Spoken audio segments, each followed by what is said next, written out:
எல்லாருக்கும் வணக்கம். நான் ஓம் பிரகாஷ் பேசுகிறேன். இது வரைக்கும் நீங்கள் இந்த சேனலை சப்ஸ்கிரைப் பண்ணலாம், சப்ஸ்கிரைப் பண்ணிக்கோங்க. அது மட்டும் இல்லாமல் பக்கத்தில் இருக்க பெல் பட்டனும் கிளிக் பண்ணி வச்சுக்கோங்க. அப்போ தான் நம்ம சேனலில் போடுற எல்லா வீடியோஸும் உங்களுக்கு நோட்டிஃபிகேஷனில் காமிக்கும். மேலும் ஜோதிடம் சார்ந்த ஏதாவது கேள்விகள் இருந்தாலும் அல்லது உங்கள் சுய ஜாதகத்தை பற்றி ஏதாவது கேள்விகள் இருந்தாலும் நீங்கள் கீழே கமெண்ட் பாக்ஸில் உங்களோட பிறந்த தேதி, பிறந்த நேரம், பிறந்த இடம் குறிப்பிட்டு உங்கள் கேள்விகளை நீங்கள் கேட்கலாம். கண்டிப்பாக எல்லோருடைய கமெண்ட்ஸுக்கும் முடிஞ்ச வரைக்கும் நான் ரிப்ளை பண்ணுறேங்க. சரிங்களா? அதே மாதிரி இந்த வீடியோ உங்களுக்கு பிடிச்சிருக்கின்ற பட்சத்தில் ஒரு லைக்கும் போட்டு விடுங்க. நிறைய லைக்ஸ் வர தான் இன்னும் மேற்கொண்டு வீடியோஸ் நிறைய போடணுன்ற ஒரு தூண்டுதல் எனக்கும் வரும். சரிங்களா? முடிஞ்சிருக்கும் இந்த வீடியோ பார்க்குறவங்க ஒரு லைக்கை போட்டுட்டு கமெண்ட்டை போட்டுட்டு உங்களோட வீடியோ நீங்கள் பார்க்க ஆரம்பிங்க. சரி, வாங்க இப்போ வீடியோக்குள்ளே போகலாம். இந்த பதிவில் நம்ம என்ன பார்க்க போகிறோம் அப்படின்னா, கன்னியா ராசியில் பிறந்தவங்களுக்கு 2025ஆம் ஆண்டு குரு பெயர்ச்சி பலன்களை பற்றி நம்ம தெளிவாக பார்க்க போகிறோங்க. இந்த குரு பெயர்ச்சியின் மூலமாக என்னென்ன மாதிரியான ஒரு மாற்றங்கள்லாம் உங்களோட வாழ்க்கை நடக்கும், என்ன மாதிரியான விஷயங்கள்லாம் உங்களுக்கு சாதகமாக இருக்குது அப்படின்னு சொல்லிட்டு தெளிவாக பார்க்கலாம் வாங்க.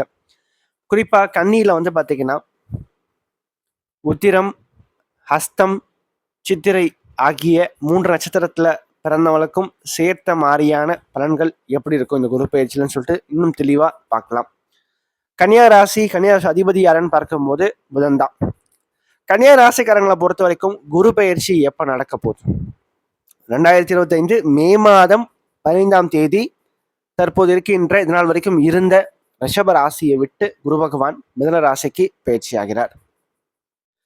இந்த குரு பயிற்சி வந்து பாத்தீங்கன்னா இதனால் வரைக்கும் பாக்கியத்துல இருந்த வந்த குரு பகவான் தற்போது 10ஆம் இடமான கர்மஸ்தானத்துக்கு பயிற்சி ஆகிறார்.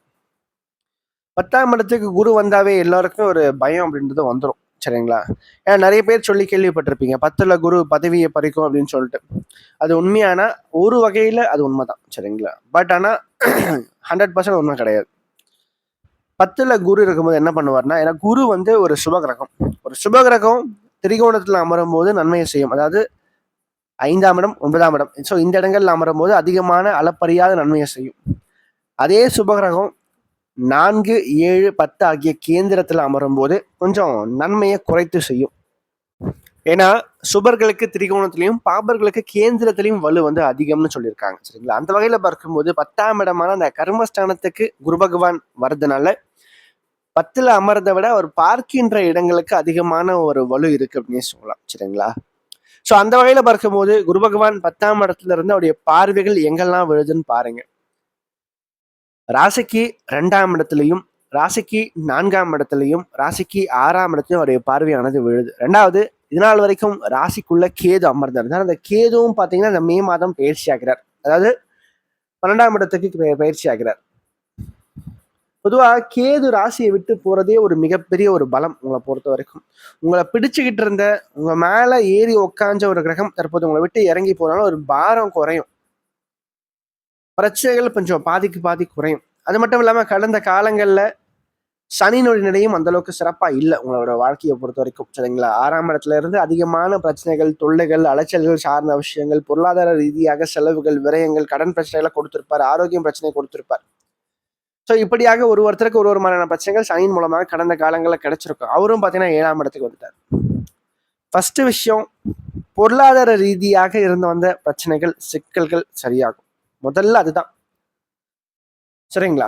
அதாவது முழுமையா 100% சரியாகுமான கண்டிப்பா இல்லை, பாதிக்கு பாதி பிரச்சனைகள் கண்டிப்பாக சரியாகும். சரிங்களா? பொருளாதார ரீதியாக. 2வது, இந்த காலகட்டத்தை பற்றி கடன் யாரெல்லாம் வச்சுட்டு இருக்கீங்கன்னா அந்த கடன்ல இருந்து வெளியே வருவீங்க. மெல்ல மெல்ல வெளியே வர ஆரம்பிப்பீங்க. அதற்கான முயற்சிகள் கண்டிப்பாக எடுப்பீங்க இந்த ஒரு ஆண்டுல. அதற்கடுத்து வந்து பாத்தீங்கன்னா 10ல் இருந்து 2ஆம் இடத்தையும் 4ஆம் இடத்தையும் குரு பகவான் பார்க்கிறார். கல்வி ஸ்தானம் வலுவா இருக்கு. சரிங்களா? இப்போ கல்வி பயிலக்கூடிய மாணவர்களை பொறுத்த வரைக்கும் எஜுகேஷன் சம்பந்தப்பட்ட வழியில நன்றாக இருக்கு. நல்ல ஒரு மதிப்பெண்கள் எடுப்பீங்க. நல்ல ஒரு கல்லூரியில போய் படிக்கிறதுக்கான வாய்ப்புகள் சற்று அதிகமா இருக்கு. நல்ல ஒரு நிலைமைக்கு வரதுக்கான வாய்ப்புகள் கண்டிப்பாக உண்டு. இதனால் வரைக்கும் ஏனோ தானோ இருந்தவங்க கூட இப்ப நல்லாவே படிக்க ஆரம்பிச்சிருவாங்க. சரிங்களா? ஒரு பயபக்தி அப்படின்றது கண்டிப்பாக வரும். படிப்புல ஈடுபாடு அதிகரிக்கும். உங்களோட அறிவை நீங்க அதிகமாக பெருக்கிக் கொள்வீங்க. 2வது, சனி ராசியை பார்க்கிறார். இல்லைங்களா? கன்னியில பிறந்தவங்களுக்கு சனி வந்து ராசியை பார்க்கறது சிறப்பு இல்லை, கொஞ்சம் சிறப்பு இல்லை தான். 7ஆம் இடத்துல சனி பகவான் வரும்போது என்ன பண்ணுவாங்கன்னா திருமண வாழ்க்கை சார்ந்த விஷயங்கள், சுபகாரியங்கள் சார்ந்த விஷயங்களை நடத்தி கொடுப்பார். ஆனா கொஞ்சம் கால தாமதப்படுத்தி கொஞ்சம் இழுத்தடிச்சு தான் நடத்தி கொடுப்பார். இப்ப திருமணத்துக்காக வரன் பார்த்துட்டு இருக்கீங்கன்னா ஆல்ரெடி ஒருத்தரை பார்த்துட்டு போயிட்டு இருப்பாங்க. அது வேணாம்னு சொல்லிட்டு நீங்களும் சொல்லிட்டு இருப்பீங்க. ஆனா 2, 3 இடத்த திரும்ப பார்த்துட்டு கடைசியா வந்து பார்த்தீங்கன்னா, இந்த இடத்துல நம்ம ஓகே பண்ணிக்கலாம்னு சொல்லிட்டு ஃபர்ஸ்ட்டு பார்த்த இடத்துல திரும்ப ஓகே பண்ணுவீங்க. ஸோ இப்படியாக அந்த இழுத்தடிக்கிறது அல்லது கால தாமதமாக்குறது, அது ஏதோ ஒரு வகையில ஒரு தாமதத்தை, ஒரு தடையை வந்து திருமணம் சார்ந்த முயற்சிகள்ல சனி கொடுத்து, அதன் பிறகுதான் திருமணத்தை வந்து நடத்தி கொடுப்பார். ஆனா உறுதியாக திருமண வாழ்க்கை உண்டு. நல்ல ஒரு திருமண வாழ்க்கை கண்டிப்பாக கிடைக்கும். நிலையான நீடித்த திருமண வாழ்க்கை கிடைக்கும். ஆனா சில தடைகள், சில தாமதங்கள் ஏற்பட்டு தான் அந்த காரியமானது கைகூடும்.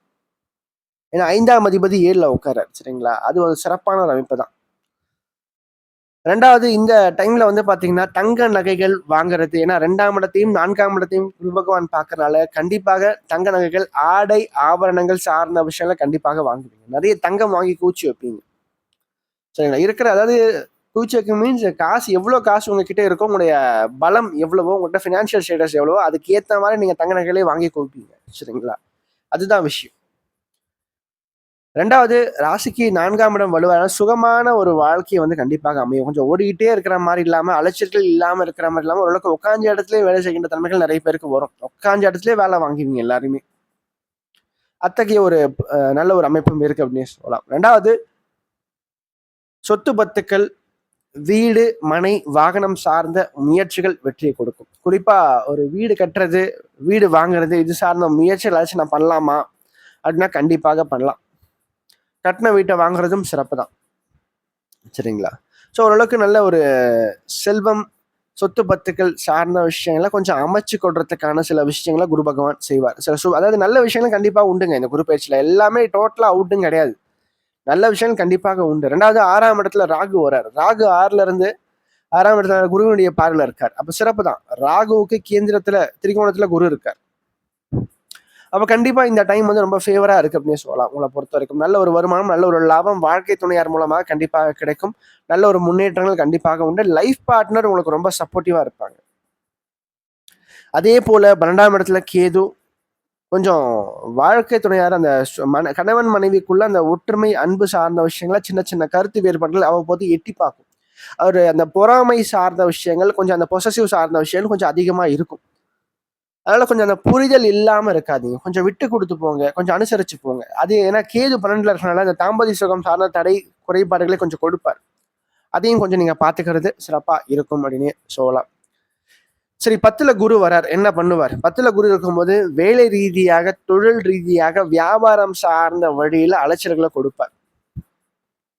சரிங்களா? அதுல வந்து ஒரு சின்ன டிஸ்டர்பன்ஸை கொடுப்பாரு. வேலை செய்ய இடத்துல வந்து பார்த்தீங்கன்னா, உங்களுக்கு மட்டும் கொஞ்சம் வந்து பார்த்தீங்கன்னா, கஷ்டமான இடத்துல வேலை செய்ய வேண்டிய தன்மைகள் அமையும். அதே மாதிரி வியாபார ரீதியா பார்த்தீங்கன்னா, கொஞ்சம் போட்டிகள், பொறாமைகள், தடைகள் சார்ந்த விஷயங்கள் சற்று அதிகரிக்கும். அதை தாண்டி தான் நீங்க வருமானத்தை சம்பாதிப்பீங்க. அதை தாண்டி தான் நீங்க ஜெயிச்சு காமிப்பீங்க. சரிங்களா? கொஞ்சம் இடையூறுகள் அப்படின்றது கொஞ்சம் உண்டுங்க உங்களை பொறுத்த வரைக்கும். சரிங்களா? அதை கொஞ்சம் நீங்க பார்த்துக்கிறது சிறப்பா இருக்கும். அதே மாதிரி இந்த டைம்ல வந்து எக்காரணத்தை கொண்டும் வேலையை விடாதீங்க. ஒரு சின்ன ஒரு மனஸ்தாபம் வந்துட்டு இருக்குங்க வேலை செய்ய இடத்துல. அந்த ஒரு சின்ன ஒரு மனஸ்தாபத்தால நான் வேலையை விட்டு போறேன் அப்படின்னு சொல்லிட்டு வேலையை ரிசைன் பண்றீங்க அவசரப்பட்டு. என் தகுதிக்கும் திறமைக்கும் இன்னும் நிறைய வேலையை கிடைக்கும் எனக்கு அப்படின்னு சொல்லிட்டு நீங்க ரிசைன் பண்ணிட்டு போயிடுவீங்க. ஒரு இதுல ஒரு என்ன சொல்றதுங்க, ஒரு ஒரு என்ன சொல்றது, ஒரு போக்குல அப்படியே போயிடுவீங்க. ஆனா வேலையை விட்டதுக்கு அப்புறம் இன்னொரு வேலை கிடைக்கிறது ஒரு குதிரை கொம்பாயிடும். அப்புறம் வந்து யோசிச்சு பார்ப்பீங்க, ரியலைஸ் பண்ணுவீங்க, சே நம்ம ஏன் அவசரப்பட்டோம், அந்த ஒரு 5 நிமிஷம் நம்ம வந்து பொறுமையா இருந்தா இன்னைக்கு நம்ம இவ்வளவு கஷ்டப்பட வேண்டிய அவசியமே கிடையாதுன்னு சொல்லிட்டு அப்ப யோசிப்பீங்க. ஸோ அதுக்காக தான் நான் சொல்றேன், கண்ணியில பிறந்தவங்க எக்காரணத்தை கொண்டும் வேலையை வந்து விடாதீங்க. இருக்கிற வேலையை தக்க வச்சுக்கோங்க. வேலை மாற்றம் இப்போதைக்கு செய்ய வேணாம். அடுத்த வருஷம் பண்ணுங்க, தாராளமா பண்ணுங்க, சிறப்பா இருக்கும். நல்ல ஒரு ஏற்றம் கண்டிப்பா பார்க்க முடியும். ஏன்னா அடுத்த வருஷம் குரு லாபஸ்தானத்துக்கு வராருங்க, உச்சம் பெற போகிறார். 12 வருஷத்துக்கு அப்புறம் குரு உச்சமாக போறார். ரொம்ப ரொம்ப ரொம்ப ரொம்ப நல்ல ஒரு அமைப்பு. சரிங்களா? நிச்சயமா நல்ல ஒரு ஏற்றத்தை வாழ்க்கையில கண்டிப்பாக நீங்க பார்க்க போறீங்க. ஸோ அதனால வந்து நான் என்ன சொல்றேன்னா, முடிஞ்ச வரைக்கும் இந்த காலகட்டத்தில் கொஞ்சம் விட்டு கொடுத்து போங்க, கொஞ்சம் அனுசரிச்சு போங்க.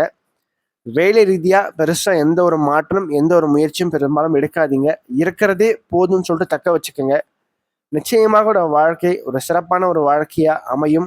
நல்லதொரு முன்னேற்றம் உங்களோட வாழ்க்கையில கண்டிப்பாக கிடைக்கும். நல்லபடியா பயன்படுத்தி வாழ்க்கையில முன்னேற முயற்சி பண்ணுங்க. மேலும் இந்த வீடியோ உங்களுக்கு பிடிச்சிருந்தா லைக் பண்ணுங்க. பிடிக்கலன்னா நீங்க தாராளமா நீங்க டிஸ்லைக்கும் பண்ணலாம். சரிங்களா? அதே மாதிரி இந்த வீடியோ பத்தின ஏதாவது கேள்விகள் எதுவாக இருந்தாலும் நீங்க கமெண்ட் பாக்ஸ்ல கமெண்ட் பண்ணலாம். அது நல்ல விஷயமா இருந்தாலும் சரி, கெட்ட விஷயமா இருந்தாலும் சரி, உங்களோட தோன்ற விஷயங்கள் நீங்க கமெண்ட் பாக்ஸ்ல கமெண்ட் பண்ணுங்க. அது சரியா இருந்தா இன்னும் எனக்கு பூஸ்டப்பா இருக்கும். அது தவறான ஒரு இதுவா இருந்தா நான் அதை திருத்திக்கிறேன். சரிங்களா? நன்றி, வணக்கம்.